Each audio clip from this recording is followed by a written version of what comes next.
జై శ్రీరామ్. మల్లికార్జున స్వామివారి అనుగ్రహంతో ఈరోజు ఒక అద్భుతమైనటువంటి శ్లోకాన్ని, దాని అర్థాన్ని తెలుసుకుందాము. చిన్న చిన్న శ్లోకాలలో అనంతమైన జ్ఞానాన్ని మనకు అందించారు మహర్షులు. చూడండి, విప్రనింద దరిద్రత్వం అంటే బ్రాహ్మణుణ్ణి నిందిస్తే దరిద్రం వస్తుంది, దరిద్ర బాధ అనుభవించవలసి వస్తుంది. ఏ పంతుల్ ఇట్లా నిర్లక్ష్యంగా మాట్లాడుతుంటారు కొంతమంది. ఇక కొంతమంది ఇంకా అనేక విధాలుగా ఇబ్బంది పెడుతూ ఉంటారు. కొన్ని వీడియోలు కూడా చూడటం జరిగింది. ఒక బ్రాహ్మణుడిని పెళ్లికి పిలిచి అవమానించటం మనం ఒక వీడియోని చూసాం ఇతపూర్వం. చాలా దోషం, అది మహాపాపం. మనకు ప్రత్యక్ష దేవతలలో బ్రాహ్మణుడు ఒకరు. తల్లిదండ్రులు, గోవు, సూర్యుడు, చంద్రుడు మరియు బ్రాహ్మణుడు, 33 కోట్ల మంది దేవతలు ఉంటారు బ్రాహ్మణుల్లో. ఈ మాట నేను చెబుతున్నది కాదు, వేదం చెబుతోంది. మనకు వేదము ప్రమాణము. మనకు వేదము చెబితేనే అది మనం నమ్మాలి, లేకపోతే ప్రతిదీ నమ్మేయకూడదు. ఏదంటే అది. చాలామంది ఈ మధ్య ఏవేవో పుస్తకాలు రాసేస్తున్నారు. అలా కాదు, వేదం చెప్పిందా లేదా అని గమనించాలి. ఎవరు రాసినటువంటి మహానుభావులు ఎవరు ఈ పుస్తకం అని గమనించాలి. బ్రాహ్మణో వై సర్వా దేవతాః సర్వాభిరేవైనం దేవతాభిరుద్ధరతి యావతీర్వై దేవతాస్తాః సర్వా వేద విధి బ్రాహ్మణే వసంతి తస్మాత్ బ్రాహ్మణేభ్యో వేద విద్భ్యో దివే దివే నమస్కుర్యాన్నాశ్లీలం కీర్తయేదేతా ఏవ దేవతాః ప్రీణాతి అని వేదం చెబుతోంది. అంటే బ్రాహ్మణో వై సర్వా దేవతాః, మొత్తం సమస్త దేవీ దేవతలు కూడా బ్రాహ్మణుల్లో కొలువు తీరి ఉంటారు. ఒక్క బ్రాహ్మణుణ్ణి రక్షిస్తే మొత్తం దేవతలందరినీ కూడా ఉద్ధరించినట్లే, రక్షించినట్లే, సేవించినట్లే. గోమాతను ఏ విధంగా సేవిస్తే రక్షించుకుంటే మొత్తం సమస్త దేవీ దేవతలను సేవించినట్లో, అట్లా బ్రాహ్మణుణ్ణి సేవిస్తే మొత్తం సమస్త దేవీ దేవతల్ని సేవించినట్లే. మొత్తం సమస్త దేవీ దేవతలు యావతీర్వై దేవతాస్తాః సర్వా వేద విధి బ్రాహ్మణే వసంతి, బ్రాహ్మణుల్లో ఉంటారు కొలువు తీరి.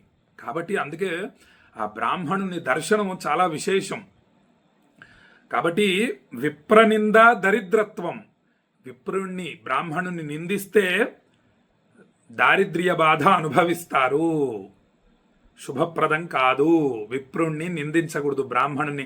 నాశ్లీలం కీర్తయేత్ అంటోంది వేదం. ఆ వేదం ఆధారంగా తీసుకునే ఈ శ్లోకాలన్నీ కూడా వస్తాయి, మనకి అందిస్తారు ఋషులు, మహానుభావులు. శృతి నిందాచ పాతకం. ఇక వేదాల్ని నిందించే వాళ్ళు ఉంటారు. మేము 4 వేదాలు చదివేశామంటారు. ఒక వేదం చదవడానికి మాకు సుమారుగా 10 నుంచి 12 సంవత్సరాలు, 15 సంవత్సరాలు పడుతుంది ఒక వేదం చదవడానికి. వాళ్ళు 4 వేదాలు చదివేశామంటారు. భగవద్గీత చదివేశామంటారు. 700 శ్లోకాలు భగవద్గీత చదివేశాం, మాకు అన్నీ తెలుసు అని ఆ వేదాల్ని, భగవద్గీతని, రామచంద్రమూర్తిని మొదలైన దేవతల్ని నిందిస్తూ ఉంటారు. శృతి నిందాచ పాతకం, మహాపాతకాలని, పంచమహాపాతకాలు. వాటికి ఆ పాపాలు చేయడం వల్ల నిష్కృతి ఉండదు వాళ్లకు. ఇంకా ఎటువంటి తపస్సు చేసిన, పూజలు చేసిన, కాశీకి వెళ్ళి గంగా స్నానం మొదలైన స్నానాలు చేసిన, ఇటువంటి పాపాలు చేస్తే మాత్రం, అంటే మహాపాతకాలు అన్నమాట, ఆ పాపాలకి ఇంకా నిష్కృతి అనేది ఉండదు, మార్గం ఉండదు. ఇంకా దాన్ని అనుభవించి తీరవలసిందే అనేక జన్మలు. కాబట్టి శృతి నిందాచ పాతకం, వేదాల్ని నిందించకూడదు, వేదాల్ని గౌరవించాలి, భక్తితో నమస్కరించాలి, వేదాల్ని భక్తితో వినాలి. ఆవు పాలు పితికినంత సమయం ఎవరైతే వేదమంత్రాల్ని వింటారో సర్వం పాపం వ్యపోహతి వాళ్ళకి, అలా మనకు చెప్తున్నారు. ఇక గురునిందా భవేన్ మృత్యు.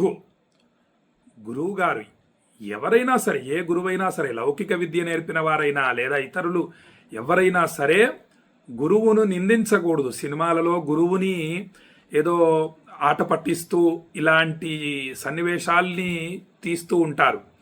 అలా చేయకూడదు. గురువుని మనం భక్తితో నమస్కరించుకోవాలి. సామాన్యుడు కాదు గురువు. తల్లి జన్మనిస్తే గురువు పునర్జన్మ లేకుండా మోక్షాన్ని అనుగ్రహించేటటువంటి వాడు గురువు. మనకు దారి చూపించేవాడు గురువు. కాబట్టి గురు పాదాలకి నమస్కరించాలి. గురు పాదోదకం పీత్వా పునర్జన్మ నవిద్యతే. గురు పాదపద్మాల యొక్క కడిగి ఆ తీర్థాన్ని స్వీకరిస్తే, పాదాలను కడిగినటువంటి తీర్థాన్ని స్వీకరించడం చేత పునర్జన్మ ఉండదు. అంతటి విశేషం. గురునిందా భవేన్ మృత్యు. చూడడబ్బా, గురువుని నిందిస్తే మృత్యు వచ్చేస్తుంది, అంటే మరణిస్తాడు వాడు. అంత భయంకరమైనటువంటి విషయం. కాబట్టి గురుర్ బ్రహ్మ గురుర్ విష్ణు గురుర్దేవో మహేశ్వర గురు సాక్షాత్ పరబ్రహ్మ తస్మై శ్రీ గురవే నమః. సాక్షాత్తు పరబ్రహ్మ స్వరూపం గురువు. కాబట్టి అటువంటి గురువుని మనం భక్తితో నమస్కరించాలి, విచారిస్తూ ఉండాలి. మన చదువు అయిపోయిన తర్వాత ఇక గురువు గారిని పట్టించుకోకుండా ఉండకూడదు. మనం ఇప్పుడు ఫోన్లు అయ్యాయి కాబట్టి చక్కగా ఫోన్లో అన్నా పరామర్శిస్తూ ఉండాలి. వీలైనప్పుడల్లా వెళ్ళి గురువు గారికి నమస్కరించి కాస్త సేవించి వస్తూ ఉండాలి. ఇక యతి నిందా కులక్షయం. సన్యాసాశ్రమాన్ని స్వీకరించినటువంటి మహానుభావులు ఉంటారు. దశభిర్జన్మనో వేద వేదార్థం శతజన్మభి సహస్ర జన్మభి సోమం సన్యాస కోటి జన్మసు. కోటి జన్మల పుణ్యఫలం ఉన్నవాళ్లే సన్యాసాశ్రమాన్ని స్వీకరిస్తారు. అంత గొప్ప విషయం సన్యాసాశ్రమం. కాబట్టి అటువంటి సన్యాసాశ్రమాన్ని స్వీకరించినటువంటి మహానుభావుల్ని నిందించడం చేత కులక్షయం అయిపోతుంది, మొత్తం సర్వనాశనం అయిపోతుంది. కాబట్టి చాలా జాగ్రత్తగా ఉండాలి. వీళ్ళంతా మహానుభావులు. ఒక్కసారి మళ్ళీ ఆ శ్లోకాన్ని తెలియజేస్తా చూడండి. విప్రనిందా దరిద్రత్వం శృతినిందా చ పాతకం గురునిందా భవేన్ మృత్యు యతినిందా కులక్షయం. కాబట్టి వీళ్ళందరినీ భక్తితో మనం సేవిద్దాము, మన జన్మని ధన్యం చేసుకుందాము. ఇవన్నీ మనం అభివృద్ధి పొందడానికి సులభ మార్గాలు. ప్రతిరోజు బ్రాహ్మణుల్ని సేవించి నమస్కరించడం చేత ఐశ్వర్య ప్రాప్తి కలుగుతుంది. ఇక వేదాల్ని వినడం చేత చెప్పాను కదా, సమస్త దోషాలు భస్మం అవుతాయి ఆవు పాలు పితికినంతసేపు. ఇవన్నీ కూడా అద్భుతాలు. గురువు సామాన్యుడా, చాలా అద్భుతమైనటువంటి పాదపద్మాలు గురువువి. మనకి గురు అష్టకంలో కూడా అదే తెలియజేస్తారు కదా. మనశ్చేన్న లగ్నం గురోరంఘ్రి పద్మే తతఃకిం తతఃకిం తతఃకిం తతఃకిం. మన మనస్సు గురువుగారి యొక్క పాద పద్మాల మీద అయిందంటే చాలు. ఇంకా ఆ తర్వాత మనం పొందవలసినటువంటి అదృష్టం ఇంకా ఏమీ లేదు. ఎవరా గురువు గారు? మనకు విద్యాబోధ చేసినటువంటి గురువు గారు, తర్వాత ఆదిశంకరులు, మహానుభావులు, సామాన్యుల ఎన్ని మనకు అందించారు.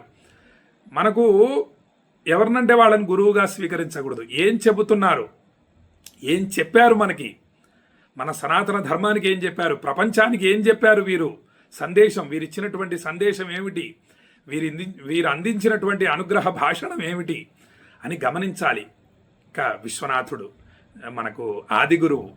కాబట్టి ఈ విధంగా మన మనస్సు ఆ విశ్వనాథుడిని ధ్యానిస్తూ ఉండడం చేత ఇంకా ఆ తర్వాత పొందవలసిన అదృష్టం అంటూ ఇంకా ఏమీ ఉండదని చెప్పి భక్తులకు తెలియజేస్తూ, రేపు ఇంకొక అద్భుతమైనటువంటి శ్లోకాన్ని భ్రమరాంబ మల్లికార్జున స్వామి వారి యొక్క సంపూర్ణ అనుగ్రహంతో మీకు అందరికీ తెలియజేస్తానని చెప్పి తెలియజేస్తూ, శ్రీశైల మహాక్షేత్రం నుండి ఆశీర్వదిస్తూ సెలవు తీసుకుంటున్నా. జై శ్రీరామ్. ఈ వీడియోని అందరికీ మీ బంధుమిత్రులకు షేర్ చేయండి అని చెప్పి తెలియజేస్తూ సెలవు తీసుకుంటున్నా. జై శ్రీరామ్.